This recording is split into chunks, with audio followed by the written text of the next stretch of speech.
ते म्हणजे मुंबई नाही, ते म्हणजे मराठी नाही, ते म्हणजे सर्व काही आहे. हा जो काही त्यांचा गर्व आहे, हा जो काही दुराभिमान आहे, या दुराभिमानामुळेच मुंबईकर त्यांच्यापासून दूर गेले. कारण मुंबईकरांना सेवेकरी हवे आहेत, मुंबईकरांना त्या ठिकाणी राज्य गाजवणारे आणि स्वतःचा फायदा पाहणारे नको आहे. मुंबई तोडण्याचा प्रयत्न जो आहे तो दिल्लीतले दोघे जण करतायत. अमित शहा आणि मोदींवरती सुद्धा उद्धव ठाकरेंनी पुन्हा एकदा टीका केली आहे. मला असं वाटतं काही तर स्क्रिप्ट बदलली पाहिजे. किती वर्ष एकच स्क्रिप्ट घेऊन हे लोक फिरणार आहेत? काही तर नवीन आणा. आणि जसं मी सांगितलं, मी तर मागच्या वेळेसच घोषणा केली होती, उद्धवजींनी विकासावर बोललं तर 1000 रुपये मी देईन. पण अजून माझे 1000 रुपये वाचले, अजून विकासाचं एकही गोष्ट ते बोलत नाहीत. आता ही निवडणूक विकासाची, मुंबईकराच्या हिताची निवडणूक आहे.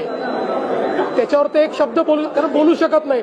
त्यांना 25 वर्षाचा हिशोब द्यावा लागेल, मिठी नदीतला हिशोब द्यावा लागेल, मराठी माणसाच्या घराचा हिशोब द्यावा लागेल. देऊ नाही शकत.